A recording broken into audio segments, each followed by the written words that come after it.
if you don't get anything else out of this presentation, I want you to get this out of this presentation. This is a big table, but we're going to go through it real quick. So my assumption, based on like Paulo Freire and Michel Foucault's writings, kind of these people that have really thought about what knowledge is and thought about what power is, that knowledge and power are two sides of the same coin. That they are the same thing, really. That power can be knowledge expressed, right? And so they argue that there's many different types of knowledge, and these are the three primary ones. And these kind of go beyond what we think of as knowledge, as researchers, I think.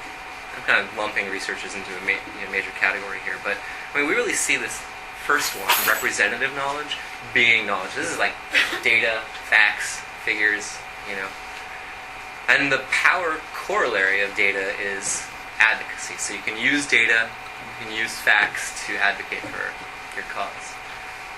Now, knowledge and power can be used in oppressive or sort of liberatory types of ways. So, and again, oppression, just like sort of inauthentic participation, can be done unintentionally. So an example of oppression with representative knowledge is funding traditional power structures for evaluation and research. And research often becomes blaming. So the same people get the same money for research over and over again, and they have this paradigm, this view of the world, that can oftentimes be very, very blaming. So, for instance, for years we studied whether cold parenting was related to autism. Right? Cold mothers? I was like 25 years that they studied this? Right? Because we were in this paradigm as researchers, and they kept getting this money, they kept doing these studies, right? And it's essentially resulting in an oppression for these families. Right? That's a good example. An example of liberation, using like representative knowledge, is advocating through professional leadership and issue-based argument. So, actually having a place at the decision-making table and using that to advocate. So these other two are kind of what,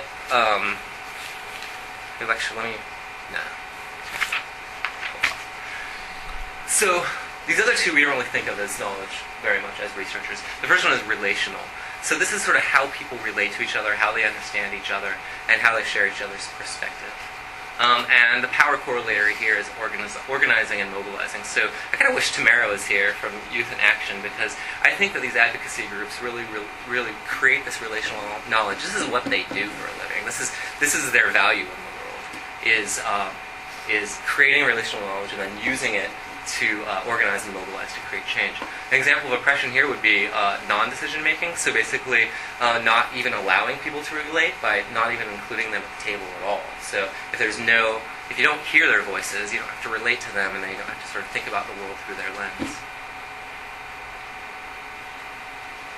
An example of liberation here is, like I said, organizing and mobilizing to sort of demand authentic participation.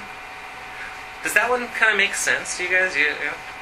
Think about relational as kind of a type of knowledge.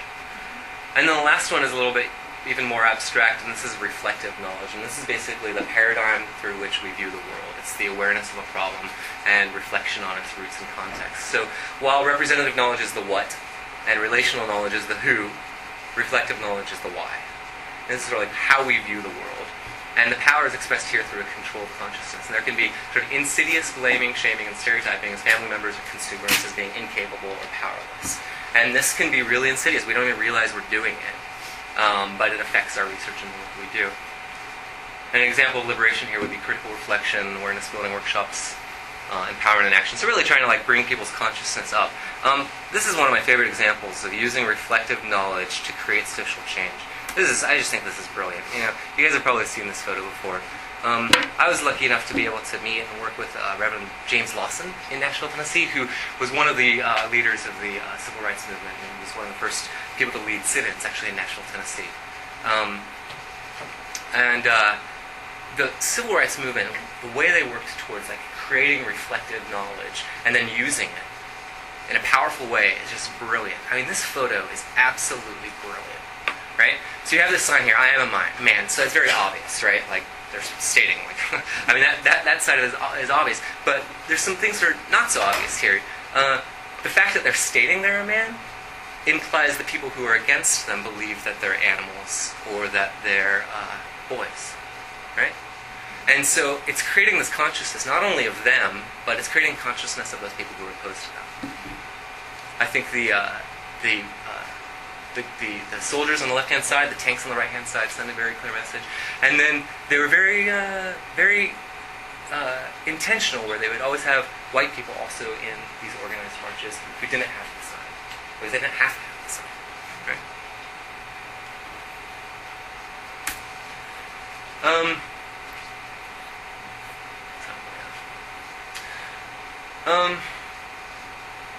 So to go back and think about these types of knowledge and power, I just want to bring up the custody problem study.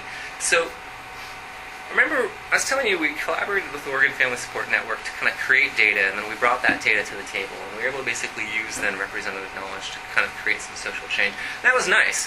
As researchers, we were able to then have a place at the decision-making table because the child welfare system trusted us. But sometimes that doesn't happen. And in those situations, I think this is what Sarah was talking about earlier, that's when we can use these other forms of knowledge to get things done. So when you brought up your concern that we've done the data and now it's up to them to get this stuff done. This is where partnership with advocacy organizations comes into play. And this is where our ideas about being objective researchers maybe gets a little loose, right? And so we have these family support and advocacy groups that can sort of, like I said before, relate concerns to each other and then can organize and mobilize to create some social change. One of my recommendations in one of these papers is that in terms of the system of care is that the funding for evaluation actually goes through family advocacy groups, some or all of the funding, where they're not expected to be doing the evaluation, but they are managing the contract for the evaluation. So instead of going through the state, it's going through this family advocacy group. And so then they're first and foremost at the table and helping define research questions and evaluate the data and examine them and sort of know what to do with it. That was the closest I could get to kind of getting around this problem because, the hierarchy is, I think, what you're implying is so great that you're gonna get crushed if you try to be too radical. That it's not this that happens, right? I mean, this is an example of state oppression. You got bayonets on that thing, man. Right? If these guys could do it, what could we do with Children's Mental Health Services? Right. And I would say that somebody who wants to have more participatory types of approaches, if they realize that they're coming up against a system that's extremely hierarchical, that if they really want to get stuff done, they should really be thinking about taking liberatory, traditional types of approaches.